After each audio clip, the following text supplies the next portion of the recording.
A very good morning to you, Botswana Kogai. Welcome to Miro Online Television. This morning, I am Innocent Selatwa, and I'm joined by Siphiwe Mabusela, an AI expert. As you know, Botswana Kogai, nowadays AI is taking over the world, and Botswana is no exception. We have seen a lot of stuff that has been done by AI, and we can be left behind as a country, in terms of getting to know how to use AI safely.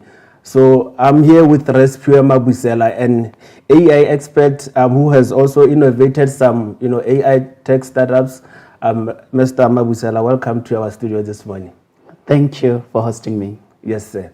May you briefly tell Botswana why we are here this morning, particularly, why we have you here as the right person, the right expert for the AI, to discuss AI, and also about, the event that you'll be hosting soon to make sure that Botswana are not left behind in terms of AI. Awesome. Thank you. So we are here to discuss AI and digital transformation.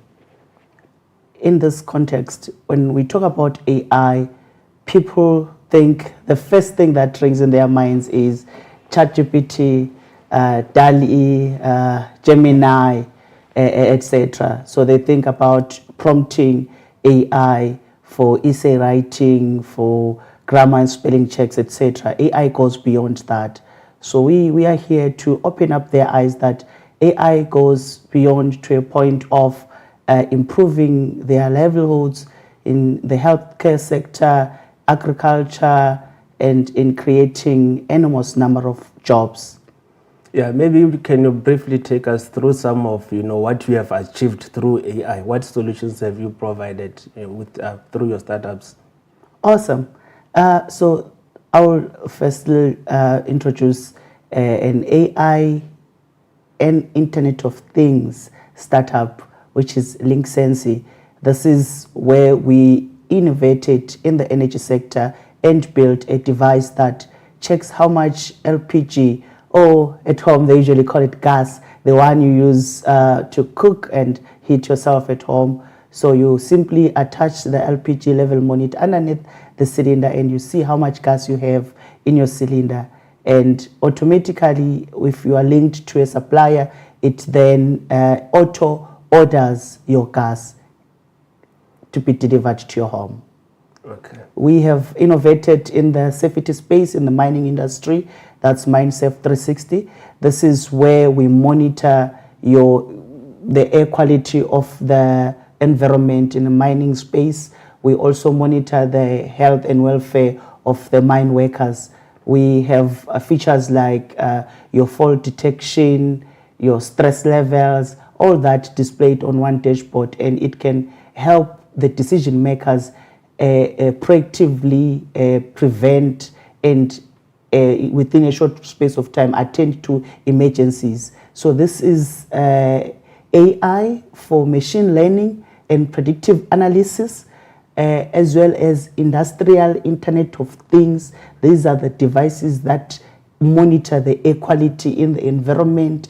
This then introduces also your embedded engineering, us making the devices. So I always tell people that AI goes beyond AI. So I call it AI, robotics, Internet of Things, industrial Internet of Things, etc. And it sounds like what you are talking about is just about to take everybody else's jobs.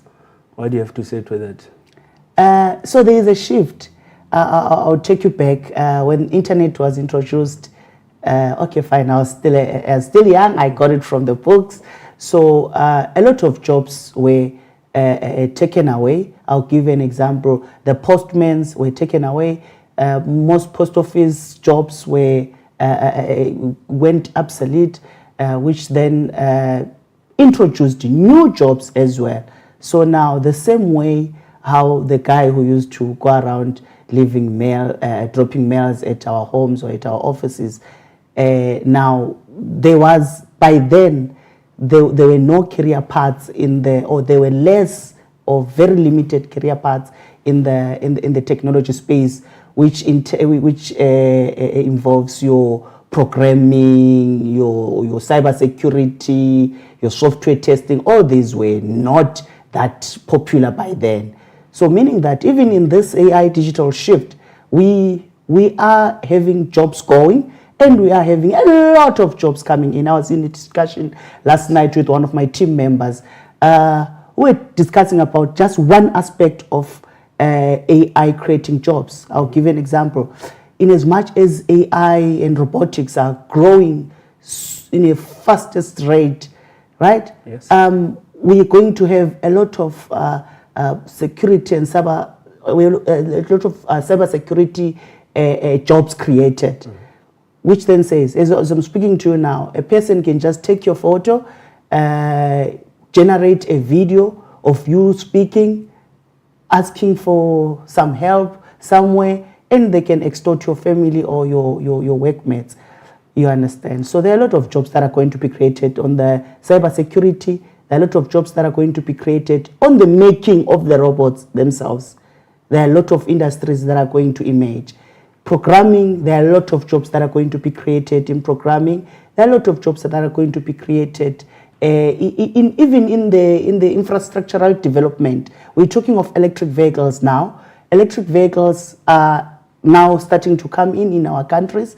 We need to build infrastructure to accommodate such, meaning that a lot of jobs are still going to come. Your electricians, your road engineers, etc., etc. Yes, we always have a lot of issues with our schools, performances, the results being bad, and lack of schools, books, textbooks and stuff. So how can AI assist then in terms of education? Awesome. You brought in a very interesting topic.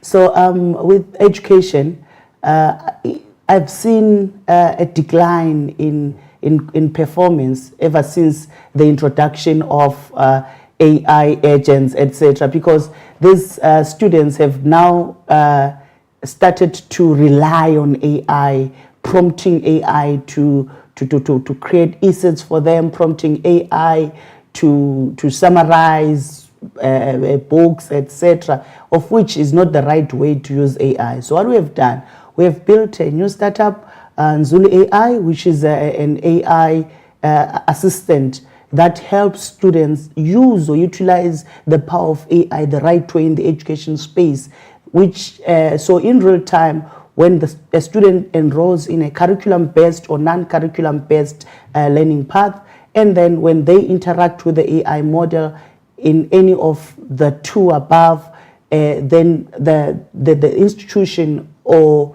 the teacher or the mentor, whomsoever that is linked to that profile, can assess how far the progress of the student, their performance, etc. So it doesn't really do the work for you. It doesn't cut the creativity on you. It helps you build up from where you are. Oh, okay. So how about the health sector?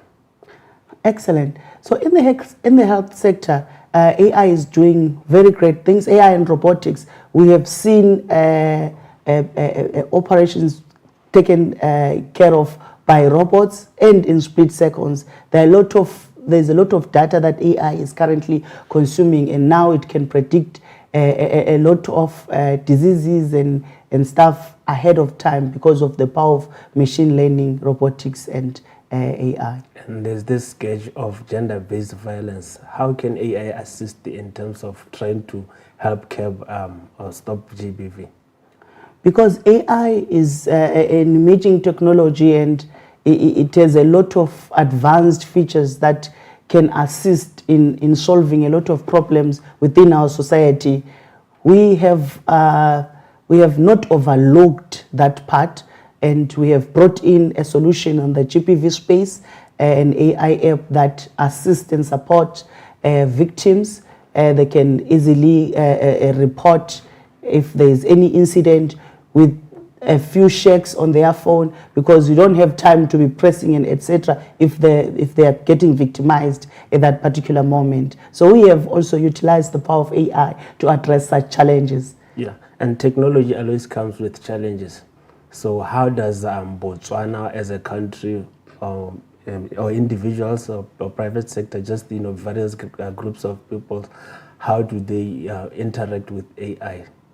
Okay, great. So my own perspective in terms of AI, I think people need to really take a step and wait a little bit, get well informed, because with all this hype. What do you mean wait a little bit? Not to interrupt you. So yes. on the wait a little bit is because now people are hearing AI here, AI here. As I'm talking to you now, there's a lot of hype.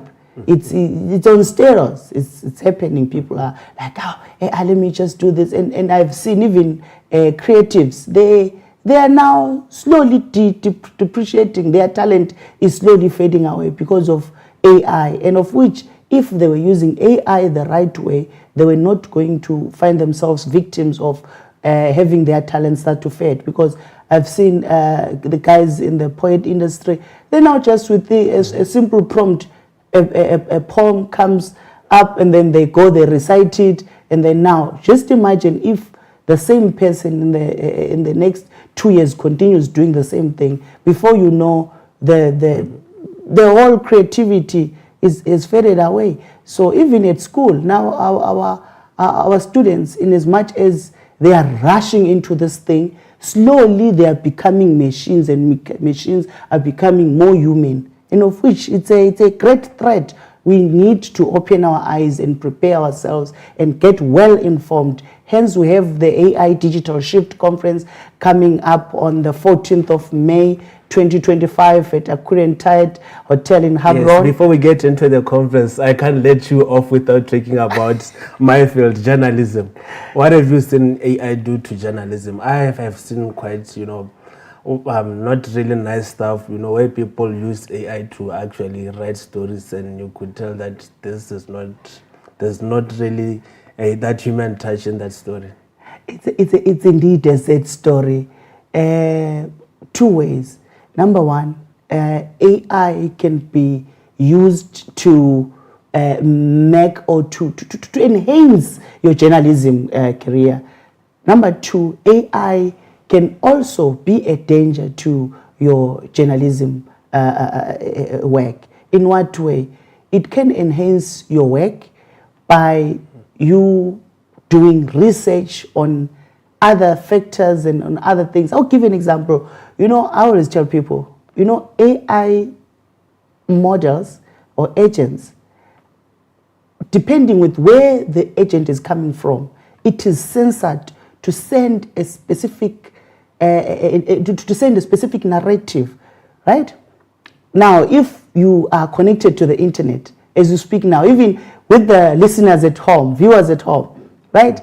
Go on DeepSeek now. If you have DeepSeek, ask DeepSeek, who is the president of China? Ask DeepSeek, who is the president of Taiwan? Is Taiwan part of China? It will tell you that it's out of its scope. Go ask your Rock 3, the Elon Musk agent. Ask it about Elon Musk. Ask negative things about Elon Musk. It's never going to say anything positive. So meaning that these guys that are using AI for journalism, number one, they are sending a wrong narrative. Number two, from the African context, for instance, Botswana, these AI models, they don't know much about Botswana. They were only trained about the information that has been available on the public internet. Other than that, they don't know some of the things. Now, if I ask AI about a village down in Siphiwe somewhere, it won't know anything, even about the lifestyle. It will generalize this the answers, of which is not a great thing. Use it for other means, not for plagiarism or for writing your articles, etc. I guess you're going to do more of that preaching at the upcoming conference. Now, can you tell Botswana about the upcoming AI Digital Shift Conference? Awesome. AI Digital Shift. This is where we're going to not only introduce you formally to this shift that is taking place now.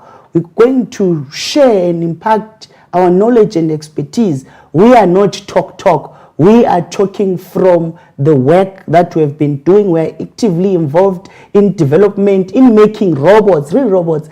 We have a robot that serves food in restaurants and in hotels. We can't bring it to Africa yet. We're selling it in Hong Kong and in China because, okay, obviously we have a high rate of unemployment. So we're going to be introducing a lot of things. We're going to be talking to policymakers to say, policymakers, this is the time for you to open your eyes. This AI and robotics is moving at a very fastest rate. We need to make sure our country, Botswana, is safe. There are policies that govern around that. For instance, now you cannot go and open a case formally at a police station that somebody sent you a script that crashed your computer, or somebody sent you a script that stole your passwords. All those are not yet in that context. We are calling upon students, come get enlightened on how best to utilize AI to your betterment, not to you getting more lazier or ending up becoming a zombie and a machine becoming more human. So who is to attend this conference and how do they become part of the attendance? Awesome. This conference, we're calling upon policymakers, the government officials, we're calling upon professionals, we're calling upon students, we're calling upon educators and the general public, because everybody is involved in this. And it's very easy. At the moment, you can just go on aidigitalshift.co.bw. It's aidigitalshift.co.bw. You can as well, for more information, you can as well WhatsApp us on 77671-467. It's 77671-467. Yes, and can you tell Botswana what they have to part with to be part of the conference and the prices? Do they have to pay to be there and how much for who?